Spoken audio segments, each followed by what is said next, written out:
Hello, everyone. My name is Raj Karan Singh. I'm presenting our work, CartaGenie.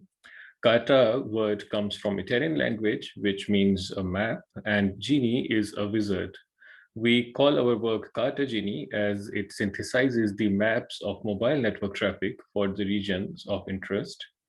This is a joint work with members of my former group at the University of Edinburgh, Kai, Hakan, Mahesh, and collaborators from India Networks, Marco, and from Samsung, UA. Currently, I'm working at Huawei UK Research Center. Here is a brief outline of my talk. I will start by motivating the problem at hand and the need of CartaGenie. Then I will delve into the details of the design of CartaGenie. Next, I will explain the setup for extensive evaluations that we perform. Finally, we'll present the results in detail. Okay. This figure on the right shows the average mobile network traffic observed citywide in a day, where different color tones imply different traffic volume. Having access to this real-world mobile traffic data is very valuable as it enables many significant applications, such as orchestration of network resources, planning of network infrastructure, and optimizing networking functions, and so on.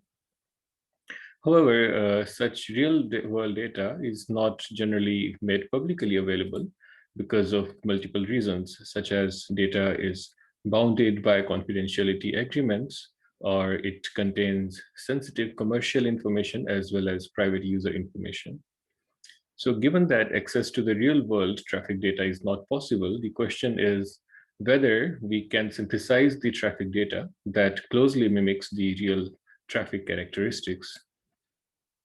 And our answer to this question is CartaGenie, which is a deep learning model for synthetically generating realistic citywide mobile traffic data. Once trained, CartaGenie can generate the mobile traffic for any region of interest by only using the publicly available information about the region, which we call as context. In this slide, I briefly motivate the design choices we make for our solution model and present our contributions. It has been established in the previous studies as well as we observed this behavior that the mobile traffic data is spatiotemporal. It has very high spatial as well as temporal correlation, that is nearby areas experience with similar traffic demands. So this motivates the use of convolutional neural networks as they capture spatial correlation very well. CNN considers the snapshot of traffic at a given time interval as an image where each pixel represents the traffic observed in a small rectangular area in that region. We also observe that mobile traffic correlates very well with the geographic and demographic features of the region, which we call context. So examples of such context include population, type of land use, whether it is residential or commercial or tourist spots, as shown in the bottom two plots. So this leads us to base our model on the contextual information as well, and we perform conditional generation of traffic based on the traffic characteristics, based on the general characteristics of the underlying region. So that said, following are the main contributions of our work. The prime contribution being that we develop a model for synthetic traffic generator, which can synthesize city scale and highly generalizable mobile network traffic. We demonstrate the importance of conditional generation by performing an ablation study against various approaches. We perform extensive evaluations to validate the fidelity of our generator. Finally, we also release the synthetic mobile traffic dataset for multiple diverse sized cities in Germany using CartaGenie. Okay, let us delve further into the challenges that we face with synthetic traffic generation. Especially they revolve around two aspects. First is that there exists complex spatial correlation between conditions and mobile traffic. The dependence of traffic on context is not so straightforward. That is, some conditions are highly correlated while others have a lower correlation, and it is still not consistent. even for the same condition. So such correlations are too complex to be hand engineered. Thus, we need a data-driven approach. And the second aspect of complexity comes from stochasticity, which means that there is a natural variation in mobile traffic data. The available conditions can only partially explain the data to be generated, and there are unexplained parts either due to missing conditions or stochasticity that we want to synthesize in our model. So as shown in the figure here, on the right-hand side of the figure, there are approaches that are strongly conditioned, but they lack stochasticity. Because of this, techniques like classical regression perform poorly. On the left-hand side, however, there are free-form generation approaches which ignore conditions and try to generate real data only from the noise input. They lack controllability of conditions and discard the valuable context information. So popular methods for the free-form or unconditional generation include generative adversarial networks and variational autoencoders. Our approach, which is towards the right of the spectrum, is both strongly conditioned as well as incorporates stochasticity. Okay, let's now look into the detailed architecture of CartaGenie. Firstly, how the training data looks like as an input to CartaGenie. CartaGenie operates at smaller patch level as highlighted in the figures on the right. This is to allow the generation of mobile traffic snapshots for cities with varying sizes. Thus, the input to CartaGenie is a whole region divided into multiple smaller patches. Also notice that in the figure on the right, the size of the context patch is wider than the traffic patch. This is to enable the smoothing of boundaries along the traffic patches when we sew them together. Specifically in our model, we use context patch of 20 cross 20 grids or pixels and generate the output traffic of 10 cross 10 grids.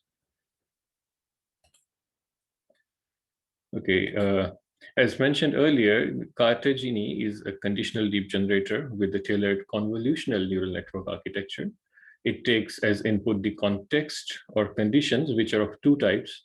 First, the spatial conditions, which are passed to the CNN, as shown on the left of the figure here. So these 20 cross 20 size context patches pass through a series of convolution layers. Second type of conditions are non-spatial conditions, which include time. It could be weekday or weekend, or maybe hour of the day. And then we have a latent variable for noise, Z, which captures stochasticity. So these non-spatial inputs, W and Z, are processed by a specialized film conditioning layer. So this film layer avoids naive conditioning on the latent variable, which would otherwise result in our neural network to completely ignore stochasticity. So this film layer generates very effective output compared to other benchmarks that we have seen. Finally, the result of the separate convolutions along these spatial and non-spatial inputs are then merged via a fine transformation and then processed by a stack of convolutions, giving us in the end the synthetic traffic snapshot S. Okay, let's come next to our evaluation methodology. Our real-world mobile traffic data comes from a major telecom operator in Europe, and it covers 4 large cities in a country. The dataset covers records the volume of traffic data which is seen or consumed by mobile users in various areas. We have it at a 15-minute interval, which we aggregate into the hourly snapshots or the daily snapshots. The dataset across spans across 47 days. The dataset for the whole city is divided into smaller grid cells or pixels, each of size 250 times 250 square meters. And each of the city has a different size as indicated here by their cell sizes in the figure. So the context data is publicly available information that we use as conditions in our model. So this public information makes our approach widely reusable. In total, we use 26 spatial conditions. Some of them are shown here in the figure, along with the traffic in the corresponding area of the city to understand the correlation between the context and the traffic. Context data includes census information or population, which is the top figure here. And then there are land use types, such as whether the area is residential, uh, commercial, parks, or it's densely urban or outskirts areas. So this is one such example here is the second from top figure. Then we have points of interest types of context, which includes restaurants, shops, tourism, roads, and these are the bottom two figures here. Finally, we have a condition for time. We also show the correlation between these conditions and mobile traffic in these scatter plots on the right.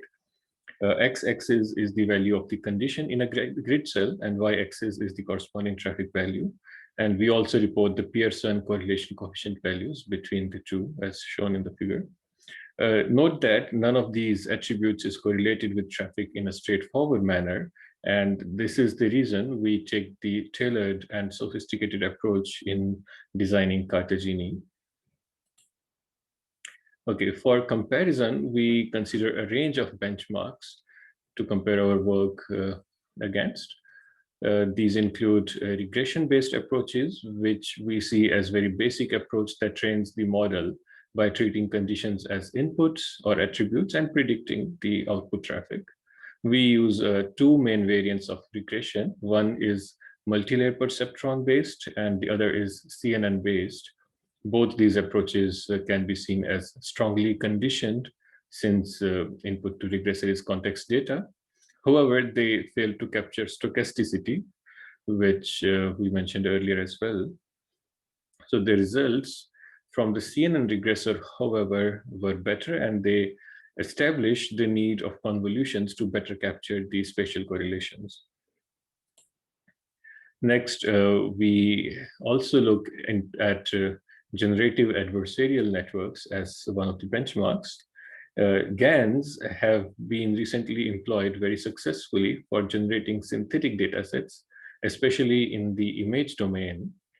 They introduce stochasticity, but do free-form generation, hence cannot take advantage of the context. We use deep convolutional GAN or DC GAN as the comparison approach. The results based on GAN help us establish the importance of conditional generation.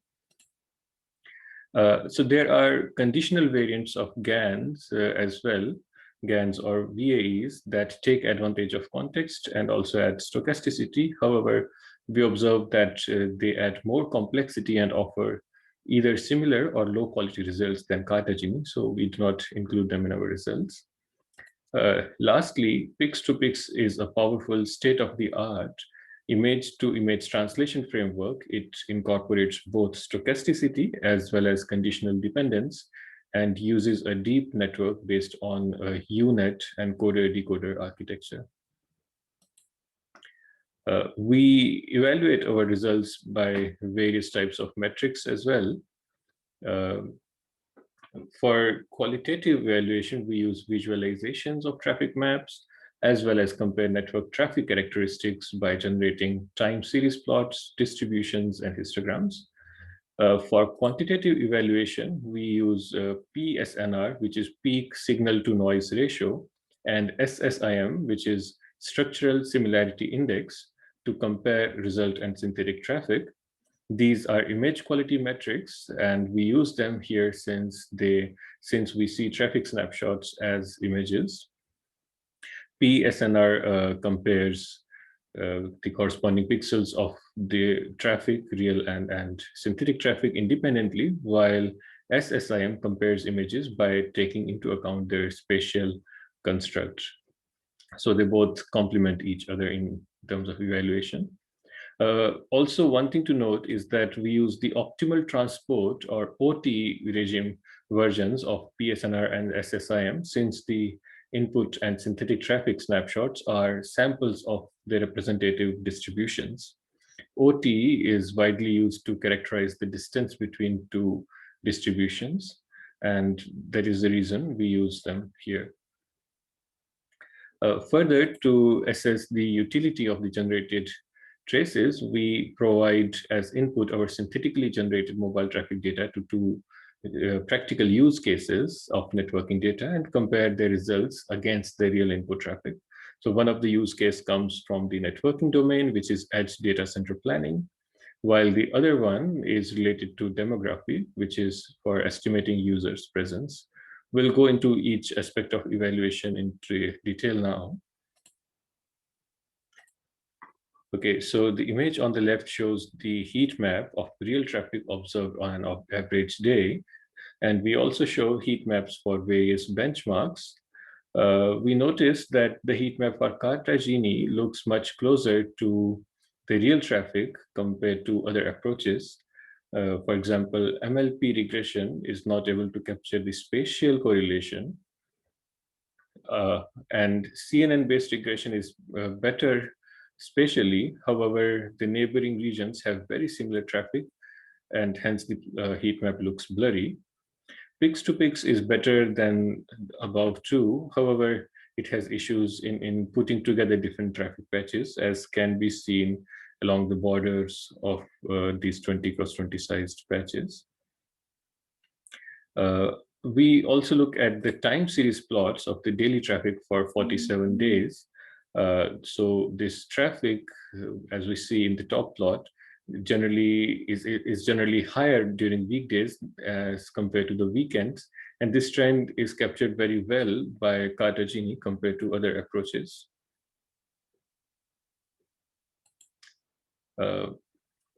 These histograms again show the bimodal nature of the mobile traffic, as indicated by the blue bars.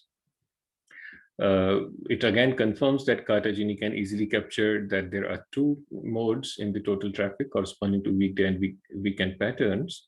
When other approaches are able to capture this bimodal trend, they cannot capture the stochasticity of the traffic.